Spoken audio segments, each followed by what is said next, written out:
वालेकुम दोस्तों, तुसीं वेख रहे हो मेरा पंजाब टीवी तो मैं तुहाडा मेज़बान मुहम्मद लतीफ़ खरल। दोस्तों सब तो पहले अपने चैनल करो सबसक्राइब और नाल बैल आइकन करो प्रेस ताकि साडी हर नवीं और बेहतरीन वीडियो का नोटिफिकेशन सब तो पहले तुहाडे वीरां तक पहुँचे। दोस्तों रोज़ाना तरावी तड़ावीर तुहाडे वास्ते माशाअल्लाह बिल्कुल ताज़ा सूई गाय की वीडियो लैके हाज़र है। माशाअल्लाह जी पिछे इसके जोड़ा बच्चा है वीरां दोस्तों के सामने। बाकी वैड़ माशाअल्लाह नस्ल जात वाली है, वैड़ का कद नस्ल जात हर एक चीज़ भरावां दे दोस्तां दे वीरां दे सामने। माशाअल्लाह जी काला सा थन लग्या है, मुठ पर पूरियां विरलां ते पूरी लोकेशन ते थन और माशाअल्लाह माशाअल्लाह लिबास जिवें अगे उवें ही लिबास इसदा माशाअल्लाह जी पिछे माशाअल्लाह माशाअल्लाह थब्बे वाला पंडा वाला लिबास इसदा छोटा छोटा सिंग लग्या है। बाकी वैड़ माशाअल्लाह नस्लों पूरी जातों पूरी और माशाअल्लाह थन बड़ा सोहना लाजवाब थन लग्या, लाटुआ रंगा काला स्या मुठ पर और पूरियां विरलां ते पूरी लोकेशन ते थन लग्या है। माशाअल्लाह जी माशाअल्लाह मेले लाए ने वैड़ ने।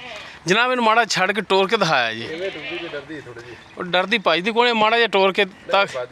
अच्छा वैड़ डरदी बड़ा है क्योंकि बिल्कुल घरेलू है, किसी व्यापारी के डेरे ते नहीं खड़े हैं, घरेलू हाँ जी घरेलू वैड़ है। बाकी इसकी डिटेल जी पूरी वो लाँगे मालकां तो। पिछे माशाअल्लाह जी इसके बच्चा है। अस्सलाम वालेकुम जी। अच्छा जी वैड़ अपनी किहड़ी नस्ल जात दे विच है? चोलस्तानी फ्रीजियन दा क्रॉस है। चोलस्तानी और फ्रीजियन दा क्रॉस है। पिछे माशाअल्लाह जी बच्चा है ते किनवा सुबह सुई है? पहला सुबह सुई। मूँह दा पता किवें? मूँह जैसे चेक ही कोनी कीती इनु। अच्छा चेक ही नहीं कीती, छिगी होएगी या चोगी होवे छिगी होवेगी। पहला सुबह सुई है, पिछे माशाअल्लाह बच्चा है। ते कदों सुई है? राती सुई है। राती सुई है। पहला बोला इंदा कितना कुछ होया जी? पहला दा चोया कोई 8 किलो। 8 किलो ठीक हो गया। राती चो लिया सी? राती चो लिया। ते सुबह तुसी चवाई की सुबह कितना को आया? 6 किलो कटाया। 6 किलो बच्चे नूं पवा के बच्चे नूं पवा के चोमन दे सील साहू है। साहू है। बच्चा भी सही लैंदी? बच्चा भी ठीक लैंदी। यानी कि पूरियां गारंटियां ने? पूरियां गारंटियां। कुथणा दे विच छट्टा फार गंड मरोड़ी या पसमाज फर्क कोई नहीं?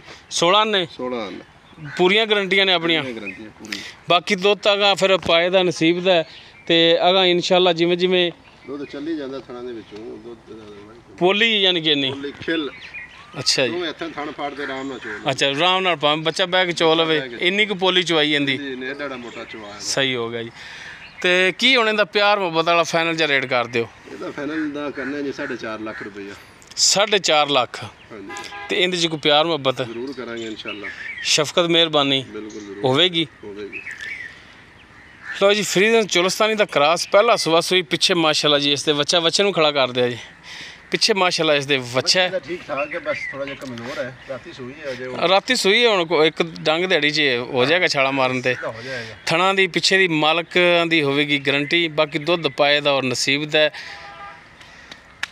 4,50,000 इसकी डिमांड कर रहे हैं। बाकी कमी पेशी हो जाएगी। अगर किसी वीर दे दोस्त दे गाय पसंद आवे वीर नंबर पर रबता कर सकता है। 0321 57 29 251 व्हाट्सअप कॉल नंबर है। वीडियो अगर वीर पसंद आवे लाइक शेयर और कॉमेंट सैक्शन अपनी बेहतरीन राय नाल आगाह जरूर करें जी। इस दे नाल ही अपने मेज़बान मुहम्मद लतीफ़ खरलू दे वो इजाज़त इंशाअल्लाह बशर्ते ज़िंदगी मिलांगे एक नवीं और बेहतरीन वीडियो नाल। अल्लाह हाफिज़।